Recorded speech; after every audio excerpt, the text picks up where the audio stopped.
आज के इस वीडियो में सामान्य सूचकांक को एक एग्जाम्पल के माध्यम से समझेंगे। किसी एक शहर के थोक बाजार से गेहूं, चावल और चीनी के वार्षिक औसत मूल्य विषयक सूचना निम्नानुसार दी गई है। उस पर से वर्ष 2011 को आधार वर्ष मानकर अचल आधार द्वारा एवं परंपरित आधार द्वारा तीनों वस्तुओं के मूल्य का सूचकांक ज्ञात कीजिए। तो आप यहाँ देख रहे हैं कि वस्तुएं दी गई हैं गेहूं, चावल, चीनी और वर्ष दिया गया है 2011, 12, 13, 14 और 2015। यानी हर एक वर्ष में गेहूं का मूल्य 2011 में 18 रुपए तो 2015 में 19.5 रुपए। चावल का मूल्य अगर 2011 में 30 रुपए तो वही 2015 में बढ़ करके 39 रुपए हो जाता है। चीनी का मूल्य 2011 में 30 रुपए तो 2015 में 36 रुपए हो जाता है। आपको मैंने दो विधियां बताई थी कि अचल आधार की विधि से सूचकांक और पारंपरिक आधार की विधि से सूचकांक। अचल आधार की विधि में किस वर्ष को आधार वर्ष माना जा रहा है ये हमें स्पष्ट रूप से सवाल में दिया हुआ होता है। तो आप यहाँ देख भी सकते हैं कि 2011 को आधार वर्ष की तरह मान करके अचल आधार विधि द्वारा सूचकांक की गणना करनी थी, जबकि पारंपरिक आधार विधि में कभी भी आधार वर्ष हमें ज्ञात नहीं होता है, क्योंकि आधार वर्ष चालू वर्ष का गत वर्ष ही हमारे लिए आधार वर्ष का मूल्य होता है। ठीक है, तो यहाँ पर सामान्य सूचकांक की गणना करनी मैंने आपको पहले भी बताया था कि जब सामूहिक चीज वस्तुओं की बात की जाए और उसका सूचकांक ज्ञात करना हो तो ऐसे में हमें सामान्य सूचकांक ही ज्ञात करना होता है। ठीक है, अब हम इसको फटाफट सॉल्व कर लेते हैं। आप देख रहे हैं कि सबसे पहली जो विधि मैंने लगाई है वो 2011 को आधार वर्ष मानकर अचल आधार द्वारा। तो यहां पर अचल आधार द्वारा अगर मुझे सूचकांक ज्ञात करना है तो सबसे पहले हम किसका सूत्र लगाएंगे? अचल आधार विधि से सूचकांक। ठीक है, जिसका फॉर्मूला होता है चालू वर्ष का चल मूल्य अपॉन में आधार वर्ष का चल मूल्य गुणे 100। In short I is equal to यानी index is equal to P1 upon में P0 गुणे 100। P1 का मतलब हो गया चालू वर्ष का चल मूल्य जिस वर्ष का हम ज्ञात करने जा रहे हैं। P0 का मतलब हो गया आधार वर्ष का चल मूल्य और गुणे कितना हो जाएगा? 100। अब हम बात करते हैं गेहूं 2011 का अगर हम सूचकांक ज्ञात करें तो चालू वर्ष कौन हुआ? जिसका ज्ञात करने जा रहे हैं वही हमारे लिए क्या हुआ? चालू वर्ष। तो 2011 हमारे लिए क्या हो गया? चालू वर्ष। आधार वर्ष किसको मानना है? 2011 को ही। तो 2011 में गेहूं का मूल्य कितना था? 18। और आधार वर्ष की तरह भी मूल्य कितना लिया जाएगा? 18। क्यों? क्योंकि 2011 को ही आधार वर्ष माना गया। तो 18 बटे में 18 गुणे कितना? 100। तो 18 से 18 क्या हो जाएगा? कट जाएगा, लास्ट में कितना आएगा? 100। ठीक है, फिर 2012 के लिए क्या करेंगे? 2012 का चालू मूल्य है 18.5। आधार वर्ष का मूल्य बटे में आता है तो आधार वर्ष किसको माने थे? 2011 को। तो उसका मूल्य कितना है? 18 गुणे कितना? 100। तो इसका मूल्य हमें ज्ञात हो जाएगा। उसी प्रकार 2013 के लिए 2013 में मूल्य था 18.90। आधार वर्ष का मूल्य कितना लेंगे? 18, क्योंकि ये बदलने वाला नहीं है। क्यों नहीं बदलेगा? क्योंकि अचल आधार की विधि से सूचकांक की गणना कर रहे हैं, गुणे 100। 2014 का मूल्य चालू वर्ष का कितना था? 19 रुपए। आधार वर्ष का मूल्य कितना था? 18 रुपए। सबके बटे में कितना आएगा? 18 और गुणे कितना करेंगे? 100। 2015 में 19.50 भागे 18 गुणे 100। ठीक है, फिर जैसा हमने ये कैलकुलेशन दिया वैसा सेम टू सेम किसके लिए देंगे? चावल के लिए। तो चावल के लिए 2011 का मूल्य कितना है? 30 रुपए। यानी चालू वर्ष के लिए भी 30 रुपए और आधार वर्ष भी किसको मानना है? 2011 को ही। तो यानी बटे में भी कितना आएगा? 30। 30 के बटे में 30 गुणे कितना? 100। तो यानी आंसर कितना आएगा? 100। फिर आगे बढ़ते हैं। 2012 में चावल का मूल्य था 36 रुपए। बटे में कितना? आधार वर्ष का मूल्य गुणे कितना? 100। फिर कितना आएगा? 38 बटे में कितना? 30 गुणे कितना? 100। फिर से कितना आएगा? 38 बटे में कितना? 30 गुणे कितना? 100। यानी सबके बटे में 2011 का ही मूल्य रहेगा। 30 30 30। फिर आगे बढ़ते हैं। 39 बटे में कितना आएगा? 30 गुणे कितना? 100। उसी प्रकार चीनी के लिए भी ज्ञात कर लेते हैं। तो 2011 के लिए चालू वर्ष का मूल्य यानी 30 रुपया। तो 30 के बटे में आधार वर्ष का मूल्य भी कितना रहेगा? 30 रुपया। तो 30 के बटे में 30 गुणे 100 यानी 30 से 30 कट जाएगा, बचेगा क्या? 100। फिर 31 के बटे में 30 गुणे 100। 32 के बटे में भी 30 गुणे 100। फिर 34 के बटे में 30। चीनी का चालू वर्ष का भाव था 36 रुपए, बटे में कितना? 30 गुणे 100। अब इसका कैलकुलेशन कैलकुलेटर के थ्रू जल्दी से दे देते हैं। 18.5 गुणे 100 भागे 18 तो आ जाता है 102.77 के बाद में भी 7 है इसलिए 78 ले लेंगे। फिर 18.9 गुणे 100 भागे 18 तो कितना आ जाता है 105। 19 गुणे 100 भागे 18 तो आ जाता है 105.56। 19.5 गुणे 100 भागे 18 108.33। उसी प्रकार चावल का भी निकाल लेते हैं।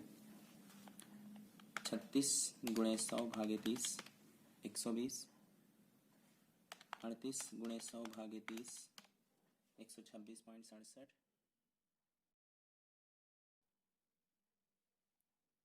फिर सेम टू सेम 38 बटे में 30 तो इसका भी आएगा 126.67। फिर यहाँ है 39 डिवाइडेड बाय 30 तो कितना आ जाएगा 120। ये निकल गया चावल का। अब बात कर लेते हैं चीनी की। तो 31 103.33। 32 गुणे 100 भागे 30 106.67।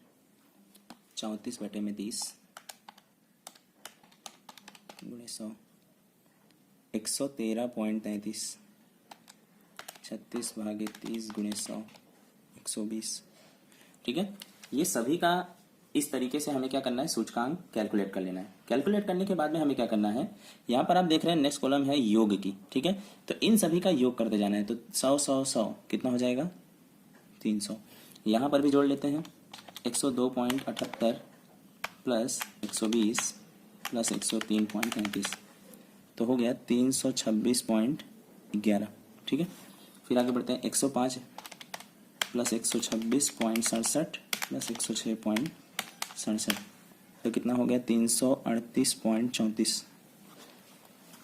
फिर आगे बढ़ते हैं 105.56 प्लस 126.67 प्लस 113.33 तो हो गया 345.56। राइट, फिर 108.33 प्लस 130 प्लस 120 तो कितना हो गया 358.33। ये जो हमने निकाला ये सभी तीनों के सूचकांकों का क्या है, योग है। 2015 में सूचकांकों का योग इतना मिला, 2014 में तीनों वस्तुओं के सूचकांकों का योग इतना मिला।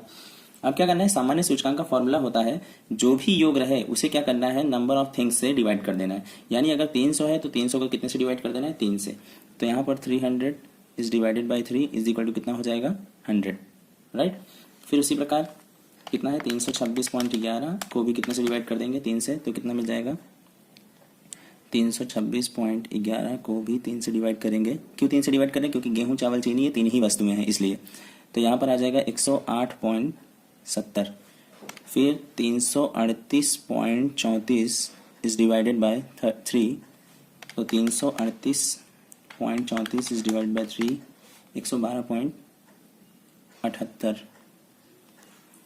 ठीक है, फिर उसके बाद में 345.56 345.56 डिवाइडेड बाय 3 इसको भी 3 से डिवाइड कर देते हैं तो कितना मिल जाता है 115.19।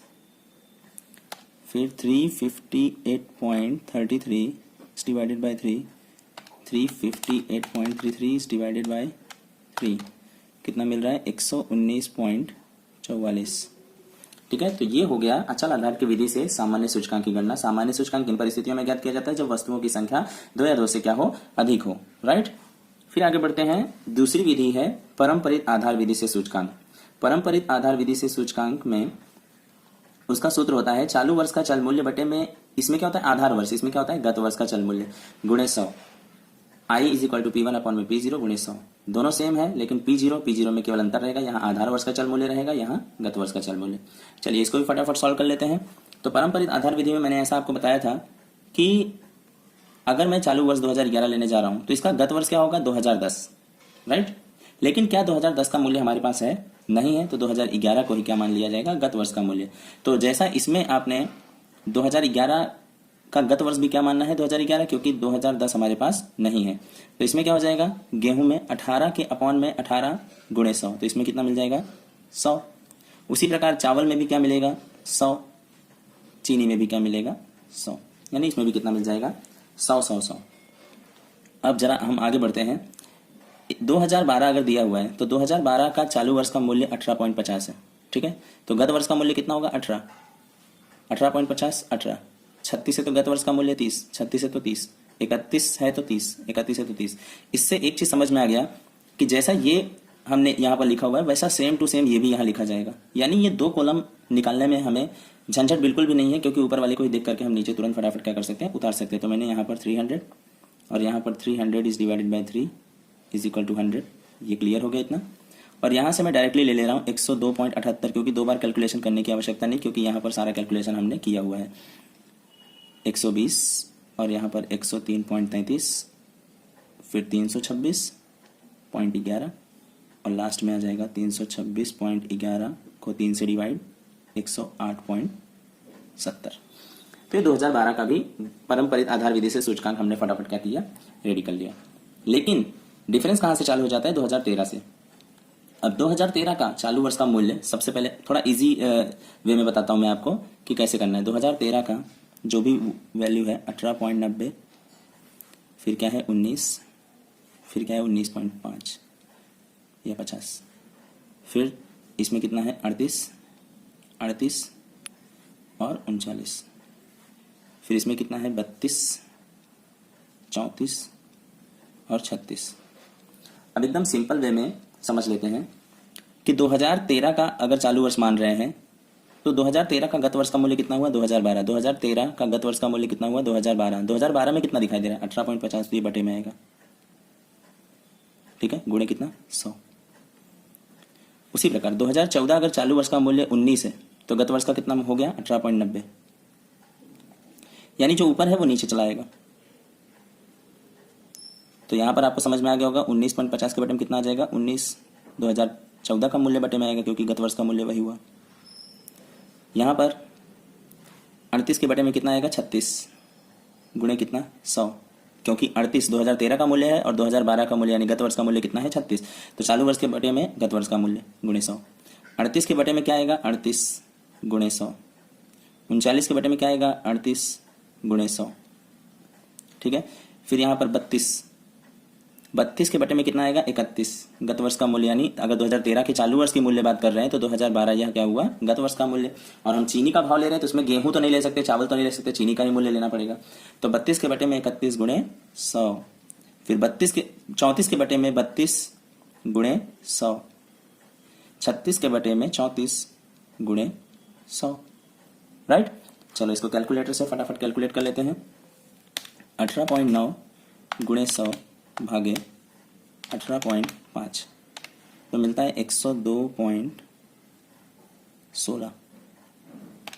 19 भागे 18.90 गुणे 100 तो मिलता है 100.53। फिर 19.5 गुणे 100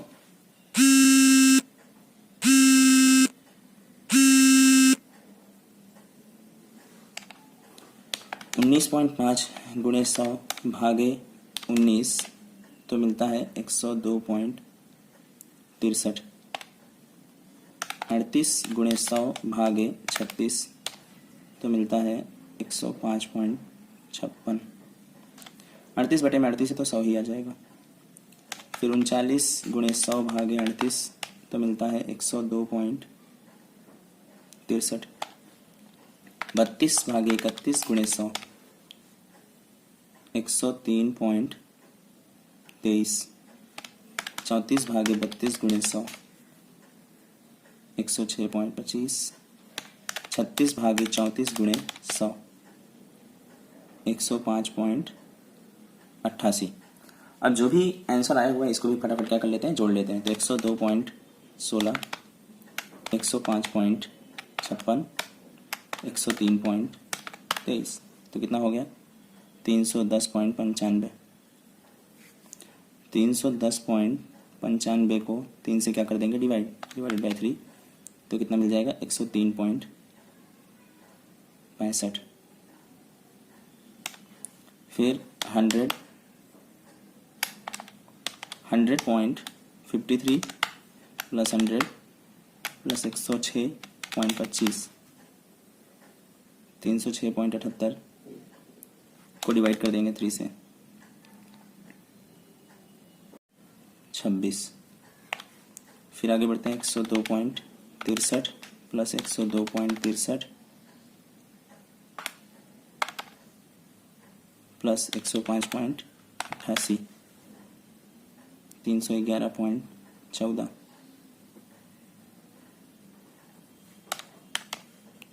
तो कितना आ गया 103.71। ये हो गया अचल आधार की विधि से और पारंपरिक आधार की विधि से सामान्य सूचकांक की गणना। सामान्य सूचकांक आपको तभी याद रखना है जब चीज वस्तुओं की संख्या 2 या 2 से अधिक हो, यानी सामूहिक हो जाए। मैंने आपको थ्योरी में भी बताया है, ठीक है। आशा करता हूं कि आपको ये पूरा वीडियो समझ में आया होगा। धन्यवाद।